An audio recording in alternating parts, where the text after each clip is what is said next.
Welcome to our meeting this evening. It is 5:30. We are in the boardroom on Legacy Campus on Thursday, November 3rd, 2022. We will begin with roll call, starting with Jared.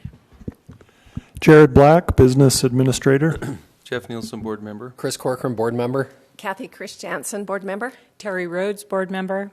Roger Pulsford, Board Member. Steve Norton, Superintendent. Randall Bagley, Board Member. Larry Jepson, Board Member. Thank you all. And Kathy will lead us in the pledge and then the mission statement. Please rise. I pledge allegiance to the flag of the United States of America and to the republic for which it stands, one nation under God, indivisible, with liberty and justice for all. Our mission is to educate students for success in a changing world. Thanks, Kathy. Oh, we have a fun piece in our agenda today, a recognition piece for Utah Science Teacher Awards.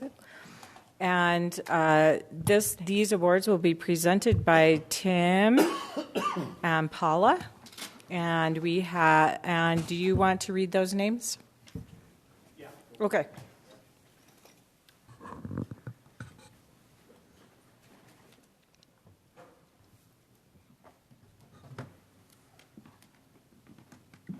Thank you. We appreciate being here tonight and being able to recognize these teachers.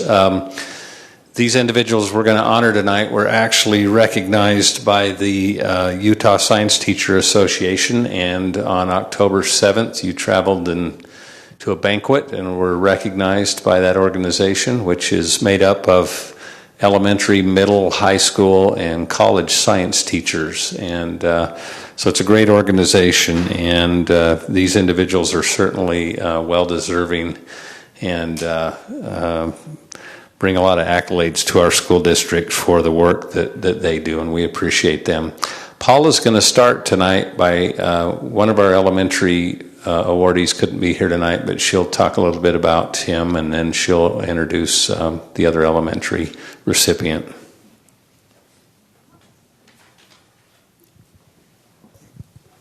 I'm actually going to start with Beverly Sanders.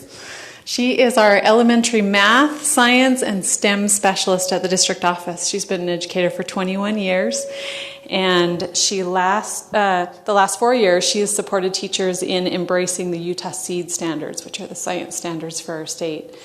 I've had the privilege of working with Bev for the last 9-ish years, and she's an amazing educator. She has a passion for science, especially. Beverly is committed to education and its impact on the lives of students and the future they will build. Science education embodies the culmination of skills from all content areas through the application of those skills in problem solving and the use of wonder and investigation. And those are her words. So she is definitely a worthy recipient of this award. So would you like to say something? It's an honor to be recognized for the work that's a labor of love. I love supporting teachers and helping them embrace these new STEED standards, and it's been a shift in how we teach, and that's been a fun journey to be on, so I'm grateful to have been even noticed. So. Okay. All right, thanks, Bev. Our other recipient was...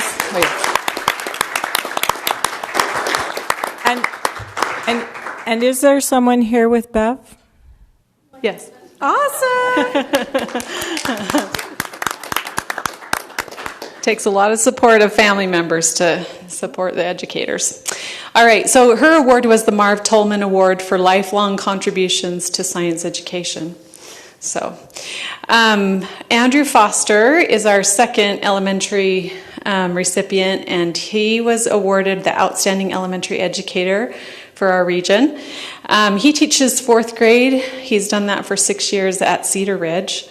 He was an early adopter of the Utah SEED standards, and he was involved in the Lead with SEED program, which is where he really fell in love with science and science instruction. He works hard every day to ensure his students can engage in 3D science. So we're sad he's not here to be with us, so we can congratulate him again. But he definitely is a great educator in our district. So.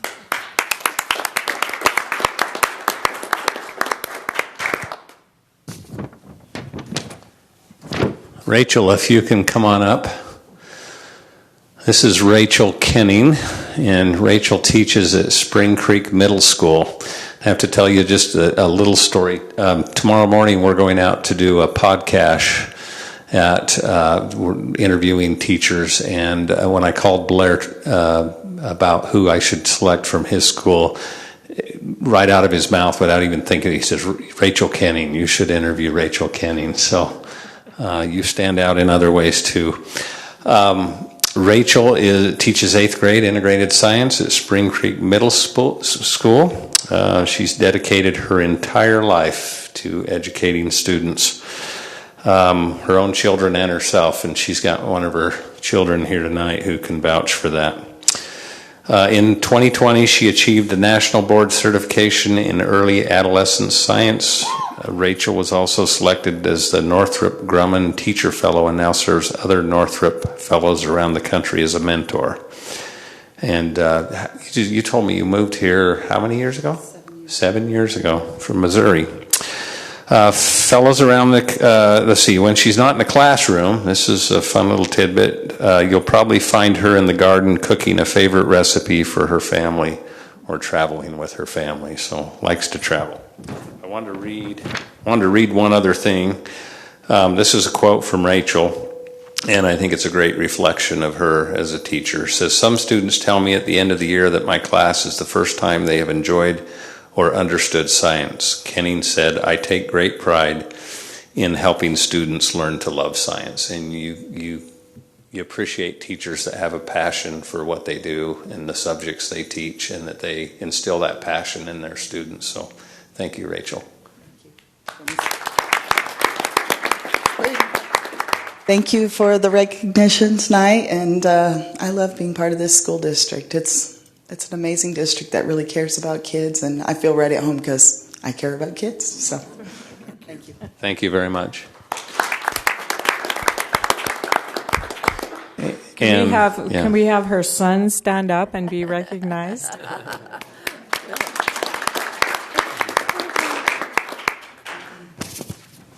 All right, Tyler, come on up.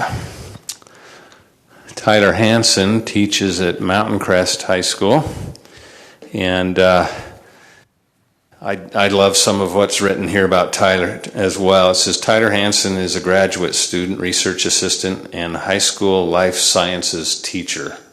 So again, you can tell that science is a passion. His goal is to bring more authentic science experience in the K-12 classroom setting. His research interests include, get this, scientific literacy. I love that concept. And there is a literacy that goes with science. Technology in the science classroom and biology education research. And you got to love a teacher that just has a passion for all things science.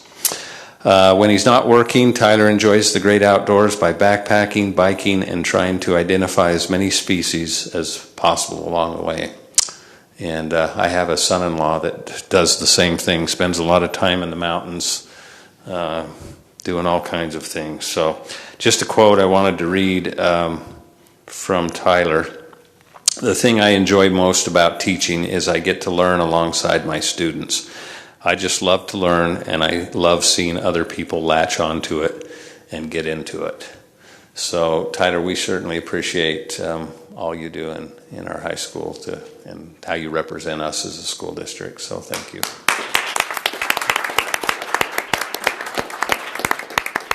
Thank you all for the acknowledgement, and I just want to thank you for all the opportunities that come along with working for this district. It means a lot to me, so thank you.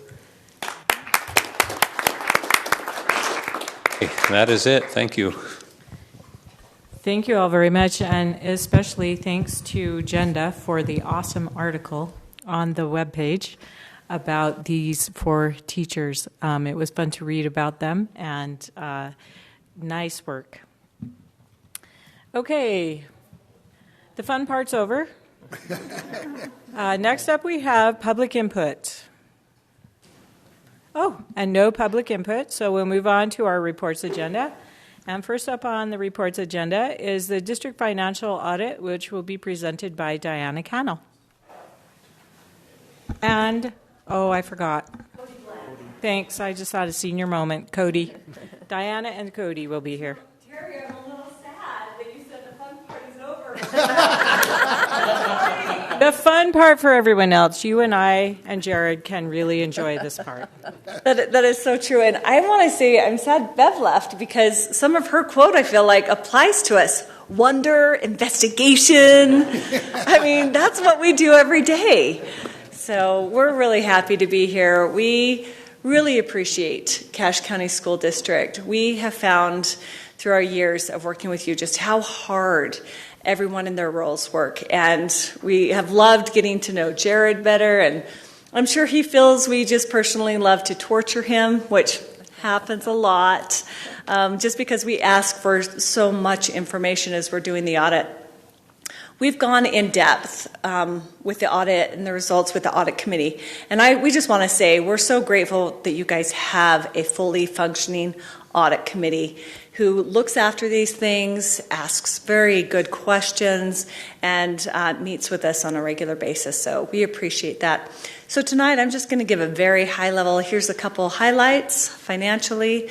We're going to go over a couple of the findings that we have, which are minor. And then if you have any questions, now we'll take them. If you have questions later, as you're looking through the audit report, we're more than happy to go through anything that you'd like to more in depth. So as I looked through your financial statements this year, I wanted to kind of get a grasp on what were the major things that happened within the school district. You guys get monthly reports, so none of this should be really surprising to you, but your revenues really went up this last year. Now remember, we only talk in the past, so we're looking at the year ending June 30th, 2022, and the total revenues went up $25 million over last year. And not just in one area. Your property taxes went up about $6.6 million. Your state funding went up about $8.6 million. Your federal funding went up $7.7 million. All of those, as well as other areas, went up too. So in total, revenues went up $25 million. Now, we'd also expect to see with that increase in expenses, obviously, especially with federal funding. All of those have to be expended out. Your expenses went up $16 million. So if you look at the difference between there, you had about a $9 million swing from last year to this year. So good financial position.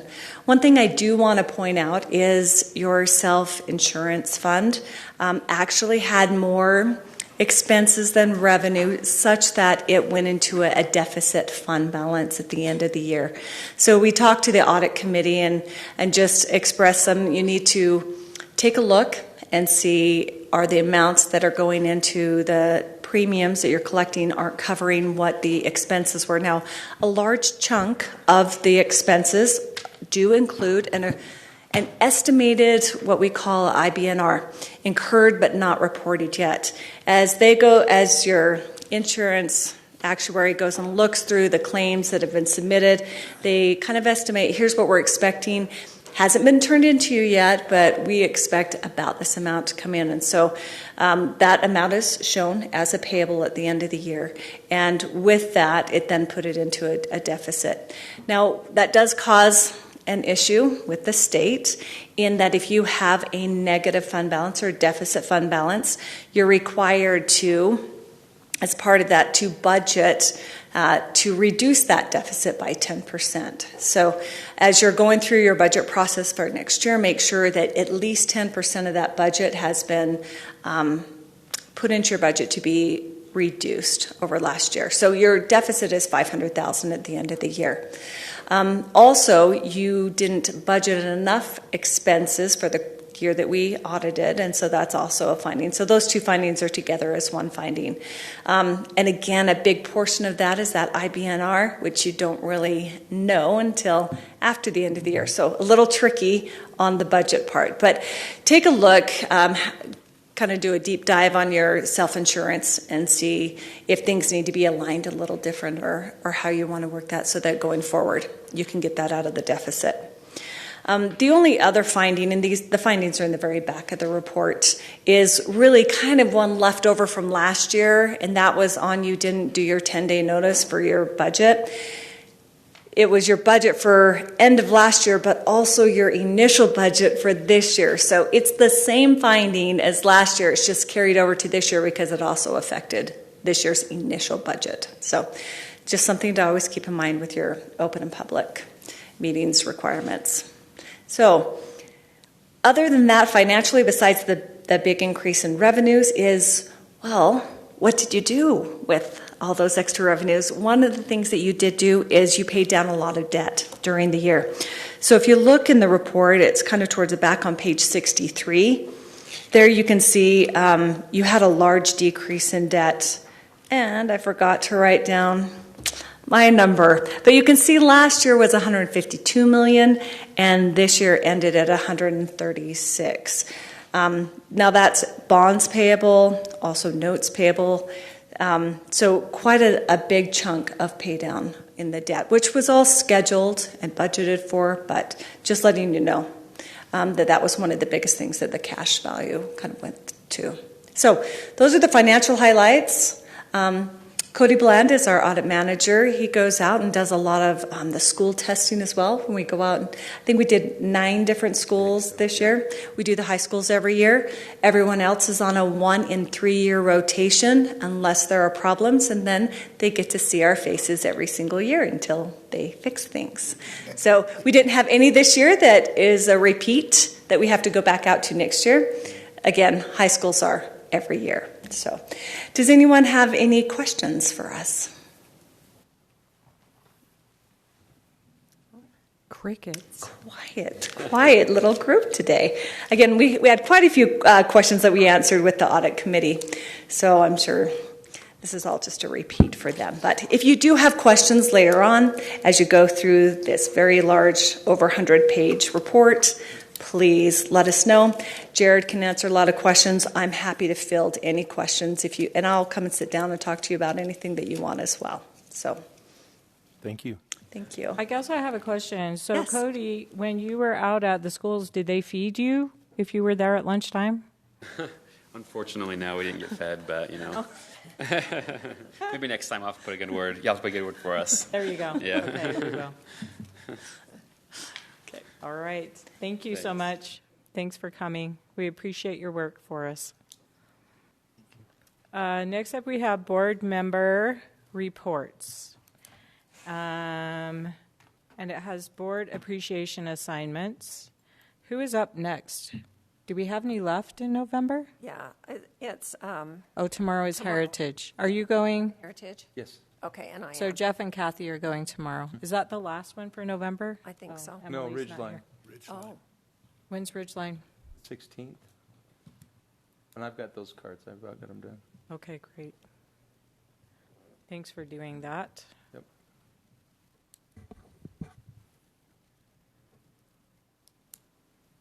Oh, they changed Ridgelines. They did. Okay, I didn't know that. Yeah, they changed it to December. Yeah, it's December now. Awesome. Because I just went to my calendar. It's now on, let me see if I can find it. Do you remember when it was, Roger? No. It was on the 16th of November. I don't know what it is now. I'm looking.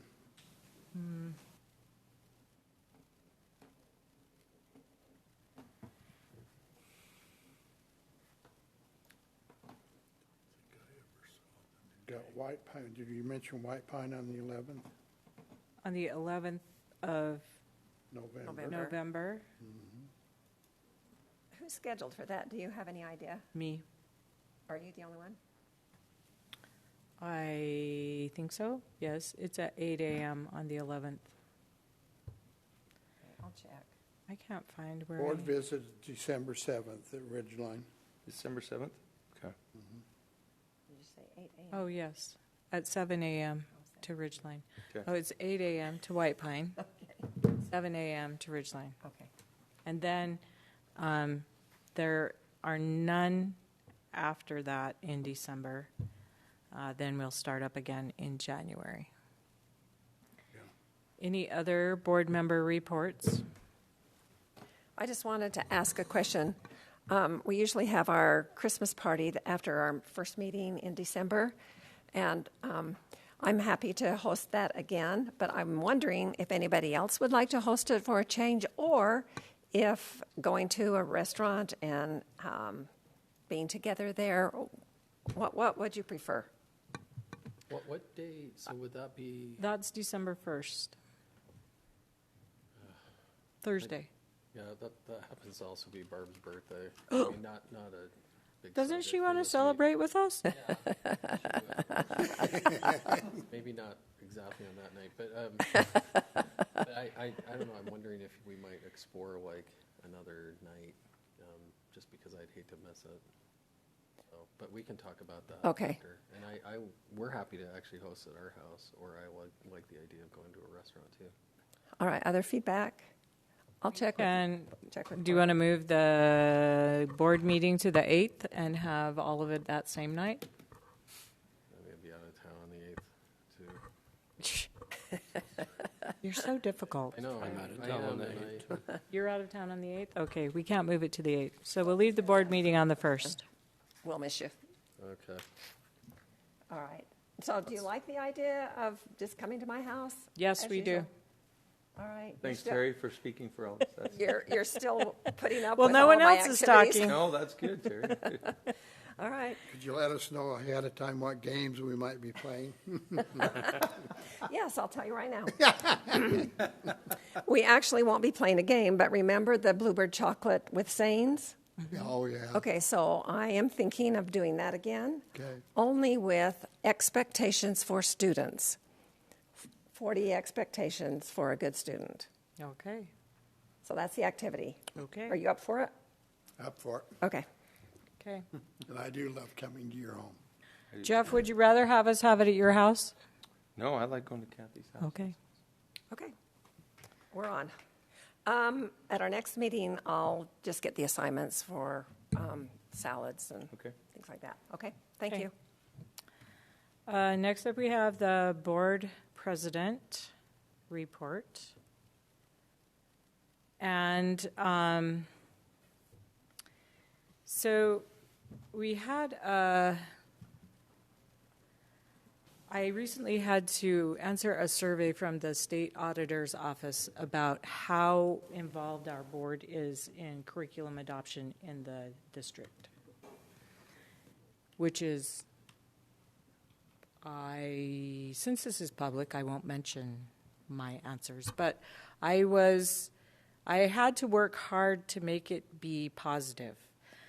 So we, and that's one of the things that the legislature focused on in the last, a lot on in the last legislative session, and we expect that it will all return again this next session.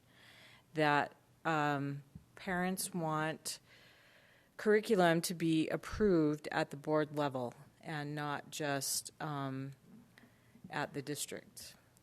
So we will, just so you know, we will be working on some way for the board to be more involved in curriculum adoption, which is tricky because, as Steve reminded me, that's curriculum is a very broad topic. And so I just saw a protected bill sponsored by a senator that was reaching out to USBA officers for input and superintendents. It came to us, too. Okay, And and my Senate, superintendents for input on that because that senator intends to run that bill again, which would require that most or all district-adopted curriculum has to pass through the board for approval. So we will expect that we will have one or more board member on a part of the curriculum committee, just so that then hopefully we can make that process more efficient through the board, so that whoever is on that committee will, or helping on that committee, will give us a report and their recommendations of approve or whatever. So just so you know, that's an issue coming up. I was just going to ask, I guess, what's the distinction between, so you're making a distinction between district-approved curriculum from curriculum that's basically mandated by the state, is that right? The state does not, the state mandates standards, but they don't mandate particular curriculum. So really, 100% technically of the curriculum is adopted by the district. Mm-hmm. But, I'm confused though, because if the state mandates certain standards, then doesn't that kind of dictate in large part what the curriculum will be? Yes. And maybe if we just hold pause and you push the pause button right now, we've been meeting in smaller groups here. I met with your board president, and we know the issue, and we know what they're looking for. We have a meeting scheduled this next week, early in the week, and then we'll get a meeting with board members and bring them in. But we gotta go back to the whole, what is curriculum, and what's the difference between a structured series of intended learning outcomes and textbooks, and what happens when the teacher talks in a classroom. So if you'll give us 2 weeks, we'll come back and let you know where we're headed. But getting just a standard definition of what curriculum is, I bet if I went to the halls of the state office, I'd almost come up with a whole different definition from every office down there. So I think we're pretty much on scope here. So we'll tell you how we work through that process, and we'll just invite you into that process so that you'll be a part of it, so that when we come to you and tell you that we just adopted standards and curriculum and textbooks and learning materials to get us through a new 5-year period, like say for social studies, you'll know exactly what process we went through to get there. And I think that's all that, I think that's sufficient for what the law will ask for. Because we are obviously, well, Chris accepted, are not curriculum experts. Maybe Larry, Roger, and Kathy still have some curriculum expertise. And have had exposure to that. But the rest of us are, we understand that. Okay. But what the state is asking, that it be more transparent. Yep, and we will make it that way. Good. Yep. Also, the legislative luncheon is changed again to November 30th. This is the one where we have legislators come and have lunch with us, and we visit with them, they visit with us, and it's our local legislators. This one will be held at Logan High School in their media center. We were there 2 years ago. So the 30th? Mm-hmm. November 30th, which is Wednesday. Right. Is that right, Yep. Roger? Okay. They have asked us to go with a presentation of what we have done with the increases that they gave us last year and how our district has improved. So all of that increase in money that Diana just talked about in our budget, we need to have some specific ways that our district has used those funds and how we have improved life for our students. So, is that a request from the legislators?